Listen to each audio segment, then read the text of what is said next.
Stop all the clocks. Cut off the telephone. Prevent the dog from barking with a juicy bone. Silence the pianos, and with muffled drum, bring out the coffin. Let the mourners come. Let aeroplanes circle, moaning overhead, scribbling on the sky the message, he is dead. Put crepe bows round the white necks of the public doves. Let the traffic policemen wear black cotton gloves. He was my north, my south, my east and west, my working week and my Sunday rest, my noon, my midnight, my talk, my song. I thought that love would last forever. I was wrong. The stars are not wanted now. Put out every one, pack up the moon and dismantle the sun, pour away the ocean and sweep up the wood, for nothing now can ever come to any good.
Mark 15, 1-38. Very early in the morning, the chief priests, with the elders, the teachers of the law, and the whole Sanhedrin, made their plans. So they bound Jesus, led him away, and handed him over to Pilate. "Are you the king of the Jews?" asked Pilate. "You have said so," Jesus replied. The chief priests accused him of many things. So again Pilate asked him, "Aren't you going to answer? See how many things they are accusing you of." But Jesus still made no reply, and Pilate was amazed. Now it was the custom at the festival to release a prisoner whom the people requested. A man called Barabbas was in prison with the insurrectionists who had committed murder in the uprising. The crowd came up and asked Pilate to do for them what he usually did. "Do you want me to release to you the King of the Jews?" asked Pilate, knowing it was out of self-interest that the chief priests had handed Jesus over to him. But the chief priests stirred up the crowd to have Pilate release Barabbas instead. "What shall I do then with the one you call the King of the Jews?" Pilate asked them. "Crucify him," they shouted. "Why? What crime has he committed?" asked Pilate. But they shouted all the louder, "Crucify him." Wanting to satisfy the crowd, Pilate released Barabbas to them. He had Jesus flogged and handed him over to be crucified. The soldiers led Jesus away into the palace and called together the whole company of soldiers.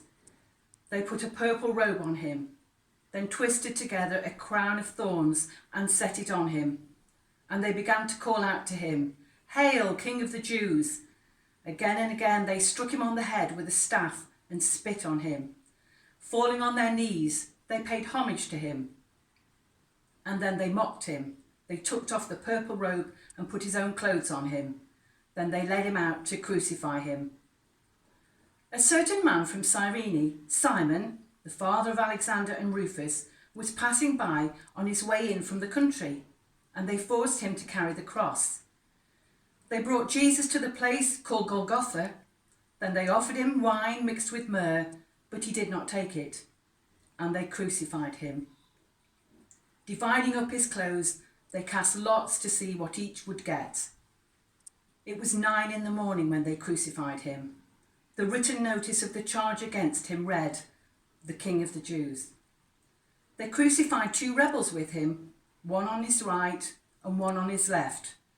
Those who passed by hurled insults at him, shaking their heads and saying, "So you are going to destroy the temple and build it in 3 days? Come down from the cross and save yourself." In the same way, the chief priests and teachers of the law mocked him amongst themselves. "He saved others," they said, "but he can't save himself. Let this Messiah, this King of Israel, come down now from the cross, that we may see and believe." Those crucified with him also heaped insults upon him. At noon, darkness came over the whole land until 3 p.m, and at 3 p.m, Jesus cried out in a loud voice, my God, why have you forsaken me?" When some of those standing nearby heard this, they said, "Listen, he's calling Elijah." Someone ran, filled a sponge with wine vinegar, put it on a staff, and offered it to Jesus to drink. "Now leave him alone. Let's see if Elijah comes to take him down," he said. With a loud cry, Jesus breathed his last. The curtain of the temple was torn